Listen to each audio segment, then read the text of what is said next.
11वां सवाल है, एमबीबीएस के मुकाबले में कितना आसान या मुश्किल है सीए? देखो ये एक कंपैरिजन बिल्कुल ही बेकार है। एमबीबीएस टोटली डिफरेंट फील्ड है, सीए टोटली डिफरेंट फील्ड है। एमबीबीएस में आप मेडिकल स्टडीज़ पढ़ते हो, मेडिकल स्टडीज़ चूँकि इंटरेस्टिंग होती हैं, ठीक है, तो इस वजह से वो आपको मुश्किल नहीं लगती। बाकी जहाँ तक सीए की स्टडीज़ की बात है, तो सीए में चूँकि सब्जेक्ट्स काफ़ी रफ से होते हैं, ठीक है, वहाँ तो आप बॉडी के बारे में ज़्यादातर पढ़ते हो ना एमबीबीएस के अंदर।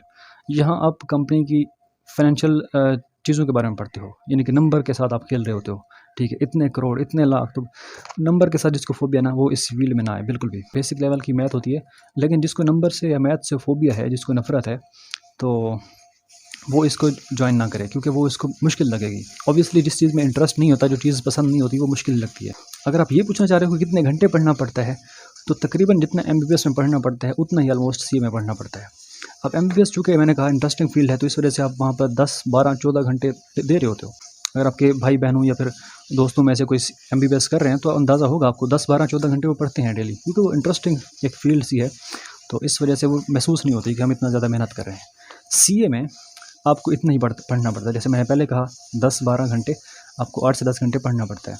तो चूँकि रफ सब्जेक्ट्स हैं, तो जिसका इंटरेस्ट नहीं होता उसको बोरिंग लगती है, उसको डिफ़िकल्ट लगती है। बाकी इसका कंपैरिजन बिल्कुल बनता नहीं है, टोटली डिफरेंट फील्ड्स हैं, लेकिन अराउंड इक्वली आपको टाइम देना पड़ता है दोनों फील्ड्स के अंदर। फिर 12वां सवाल है, अगर हमारा कोई एक पेपर फेल हो गया तो क्या सारे के सारे दोबारा देने पड़ते हैं? नहीं, ऐसा कुछ भी नहीं है। एक स्टूडेंट थी, उसने मेरा बहुत सर खाया इस सवाल की वजह से। उसके वालिदैन को गलतफहमी थी कि अगर आपका एक पेपर फेल होता है तो आपको सारे के सारे पेपर्स दोबारा देने पड़ते हैं। मिसाल के तौर पर अगर आपका पीआरसी का एक पेपर फेल होता है तो आपके सारे देने पड़ते हैं। तो ये बिल्कुल ही गलत इन्फॉर्मेशन मिली है उनको। ये पॉलिसी थी 20, 25, 30 साल पहले, ठीक है, जब हमारे टीचर्स सीए क्वालिफाई कर रहे थे, वो पढ़ रहे थे, तब ये पॉलिसी थी। ये पॉलिसी ख़त्म कर दी गई। अब आपका जो पेपर फेल होता है, सिर्फ वही पर्टिकुलर पेपर ही आपको देना पड़ता है, सारा का सारा लेवल दोबारा नहीं अटैम्प्ट करना पड़ता। तो ये बात आप गौर करें। अगर आपको मेरी बात पर यकीन नहीं, तो आप आईकैप को ईमेल कर सकते हो, उनसे भी ये बात पूछ सकते हो। आईकैप एग्जामिनेशन डिपार्टमेंट को जो है कॉन्टैक्ट करके उनसे भी ये बात कंफर्म कर सकते हो। तो अगर आपका कोई एक पेपर फेल होता है, तो आपको सिर्फ वही पर्टिकुलर पेपर ही देना पड़ता है, ना कि आपको पूरा का पूरा लेवल दोबारा से देना पड़ता है। 13वां सवाल है कि एडमिशन कब कब ओपन होते हैं और हम दाखिला कब करवा सकते हैं? देखो, जो सीए का फर्स्ट लेवल है उसको पीआरसी कहते हैं, और पीआरसी के एग्ज़ाम है जनवरी में होते हैं, फेब छोड़ के मार्च में होते हैं, अप्रैल छोड़ के मई में, जून छोड़ के जुलाई में, अगस्त छोड़ के सितंबर में, अक्टूबर छोड़ के नवंबर में, दिसंबर छोड़ के जनवरी में, फिर इस तरह से रिपीट, यानी एक महीना छोड़ के दूसरे महीने होते हैं। अल्टरनेटिव मंथ्स में बाय मंथली पेपर होते हैं, ठीक है। तो चूँकि हर दूसरे महीने ही एग्ज़ाम हो रहे होते हैं, तो तकरीबन हर दूसरे महीने ही बैच स्टार्ट होता है हर एकेडमी के अंदर। तो आप जिस भी एकेडमी को ज्वाइन करना चाहते हो, उनके एडमिन वालों को कांटेक्ट करो, गूगल से आपको इजीली नंबर मिल जाएगा। बिलफर्ज आप IQ school of finance join करना चाहते हो या क्रेसेंट कॉलेज लाहौर ज्वाइन करना चाहते हो, तो आप गूगल पे उनका नाम लिखो कॉलेज का, उनका एड्रेस भी आपको मिल जाएगा अगर आप फिजिकली विजिट करना चाहते हो तो। दूसरी बात कि एडमिन वालों का नंबर भी मिल जाएगा, तो एडमिन वालों से कॉन्टैक्ट करके उनसे पूछ लें कि उनका न्यू बैच कब से स्टार्ट हो रहा है। और तकरीबन जैसे मैंने कहा, हर दूसरे महीने ही न्यू बैच स्टार्ट हो रहा होता है पीआरसी का। तो जैसे न्यू बैच स्टार्ट हो, आप उसको ज्वाइन कर सकते हो और जो है अपना दाखिला करवा सकते हो।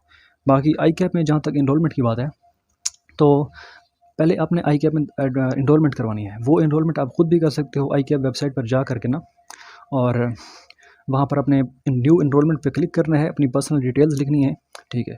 उसके बाद अपना एजुकेशनल बैकग्राउंड वगैरह, अपने मैट्रिक कहाँ से की, कितने मार्क्स हैं, एफएससी कहाँ से की, कितने मार्क्स हैं। फिर उसके बाद 15,000 रुपये का चालान बन के आएगा। वो चालान आप फैसल बैंक की किसी भी ब्रांच के अंदर जा करके पे कर सकते हो।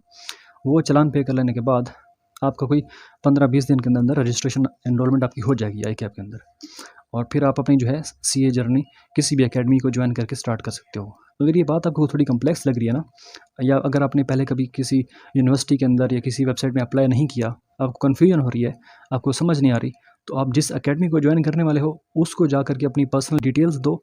CNIC हो गया, अपने मैट्रिक एफएससी का रिजल्ट कार्ड हो गया, तो वो भी आपके बिहाफ पे अप्लाई कर देंगे आईकैप वेबसाइट के अंदर। ऑब्वियसली 15,000 रुपये की फ़ी तो आपने खुद ही पे करनी होगी। तो इस तरह से आपकी आईकैप में रजिस्ट्रेशन एनरोलमेंट हो जाएगी, और उसके बाद फ़ौरन से आप अपनी तैयारी स्टार्ट कर सकते हो पीआरसी की, जब भी न्यू बैच स्टार्ट हो तब। 14वां सवाल है, क्या सब कुछ ज़ीरो से ही करवाएंगे या हमें खुद से भी कुछ करना पड़ेगा? देखो, टीचर्स जितने भी हैं वो सभी स्टूडेंट्स को ऐसे एज्यूम करते हैं कि उनको ABC भी नहीं पता अकाउंटिंग की, तो वो सब चीज़ें स्क्रैच से लेकर चल रहे होते हैं। तो इस वाले से फ़िक्र करने की ज़रूरत नहीं है कि हमें कुछ खुद से भी कवर करना पड़ेगा या सब चीज़ें स्क्रैच से ही पढ़ाएंगे। स्क्रैच से पढ़ाएंगे तो आपको खुद कुछ भी कवर करने की ज़रूरत नहीं होगी, ठीक है। अनलेस कि अगर आपका बैच स्टार्ट हुआ, बिलफर्ज यकम जनवरी से स्टार्ट होता है और आप उसको ज्वाइन करते हो 15 जनवरी को, ज़ाहिर सी बात है जो 15 दिन की क्लासेस मिस हुई तो वो तो आपको खुद ही कवर करनी पड़ेंगी ना, मगर टीचर्स सारे स्क्रैच से पढ़ा रहे होते हैं। और अगर अभी आप क्यूरियस हो कैसे कौन कौन से सब्जेक्ट्स हैं जो पढ़ाए जाते हैं सीए के अंदर, आप सर्च कर सकते हो इंट्रोडक्शन टू अकाउंटिंग।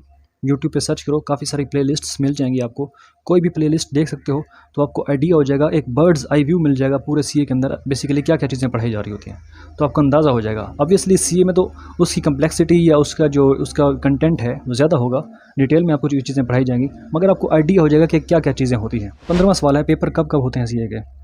देखो जैसे मैंने पहले लेवल की बात की कि हर दूसरे महीने होते हैं, जनवरी में, फेब छोड़ के मार्च में, अप्रैल छोड़ के मई में, जून छोड़ के जुलाई में, इस तरह एक महीना छोड़ के दूसरे महीने कंडक्ट हो रहे होते हैं अल्टरनेटिव मंथ्स में, बाई मंथली। कैफ की जहाँ तक बात है, दूसरा लेवल जो है उसके 6 मंथली बेसिस पे होते हैं, यानी कि साल में 2 मरतबा सेमी एनुअली, एक होते हैं मार्च में और दूसरे होते हैं सितंबर में। सी फैप और एमएसए जो 3rd और 4th लेवल हैं सीए के, उनके पेपर होते हैं साल में 2 मरतबा ही, जून और दिसंबर में, समर और विंटर में, जून दिसंबर। तो इस तरह से आपके पेपर कंडक्ट होंगे। इसी के साथ एक और भी सवाल है कि एग्ज़ाम सेंटर कहाँ बनेगा हमारा। देखो अगर तो आप मेजर सिटीज़ से हो ना, लाहौर से, कराची से, मुल्तान से, पेशावर से, इस्लामाबाद से, वहाँ तो एग्ज़ाम सेंटर बने होते हैं, ठीक है। लेकिन अगर आप किसी छोटे सिटी से हो, तो स्मॉल सिटी से हो या गांव से हो, तो जो भी आपका नियरेस्ट बड़ा सिटी बनता है उसमें आपका एग्ज़ाम सेंटर होगा। वो खैर वो बता दिया जाता है। अब जब आप एग्ज़ाम के लिए अप्लाई करने वाले होते हो ना, तो आपसे पूछा जाता है कि आप किस सिटी के अंदर अप्लाई करना चाहते हो एग्ज़ाम के लिए। बुक्स कहाँ से मिलती हैं सीए की, बुक्स आपको आईकैप वेबसाइट पर मिल जाएगी, जो आईकैप की ऑफिशियल बुक्स हैं। इसके अलावा कुछ टीचर्स ने खुद अपनी भी बुक पब्लिश की होती हैं जो कि आसान फहम अल्फाज में होती हैं, जो कि आईकैप बुक्स की निस्बत थोड़े ईज़िली अंडरस्टैंडेबल अल्फाज में लिखी होती है, तो आप वो भी परचेज़ कर सकते हो। लेकिन आईकैप की जो बुक्स हैं वो आपको पीडीएफ फॉर्म में ईज़िली मिल जाएंगी आईकैप वेबसाइट से ही। और प्रैक्टिस क्वेश्चंस और पास्ट पेपर्स कहाँ से मिलेंगे। प्रैक्टिस क्वेश्चन भी आपको वहाँ से मिल जाएंगे, पीआरसी, कैफ, सीफैप, सबके, तमाम लेवल्स के, तमाम सब्जेक्ट्स के। और जहाँ तक पास्ट पेपर्स की बात है, पीआरसी के पास्ट पेपर्स तो नहीं मिलते क्योंकि हर दूसरे महीने पेपर होते हैं, तो पास्ट पेपर्स आईकैप वेबसाइट पे अपलोडेड नहीं होते। सिर्फ पीआरसी को छोड़ के बाकी तमाम लेवल जितने भी हैं उन तमाम के सब्जेक्ट्स के पास्ट पेपर्स आईकैप वेबसाइट पर अपलोडेड होते हैं। इसकी वजह से मैंने कहा कि टीचर्स जो बुक पब्लिश करते हैं वो उस बुक के अंदर आईकैप का मटेरियल भी डालते हैं, ठीक है, पास्ट पेपर्स भी डालते हैं, प्रैक्टिस क्वेश्चन भी डालते हैं, तो वो भी आप कंसिडर कर सकते हो। फिर 19वां क्वेश्चन है, मैं बहुत गरीब हूँ, फाइनेंशियली वीक हूँ, फ़ी अफोर्ड नहीं कर सकती, और तो सीए कैसे करूँ। देखो अगर तो आप फाइनेंशियली वीक हो ना, तो पहले तो ये इवैल्यूएशन करो कि कितना फाइनेंशियली वीक हो।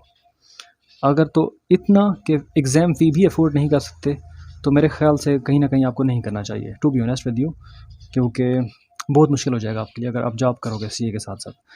तो बाकी जहाँ तक कोचिंग फ़ी की बात है, अगर आप कोचिंग फ़ी अफोर्ड नहीं कर सकते तो कोई दिक्कत नहीं है, आपको थोड़ी ज़्यादा एक्स्ट्रा एफर्ट करनी पड़ेंगी बाकी स्टूडेंट्स की निस्बत।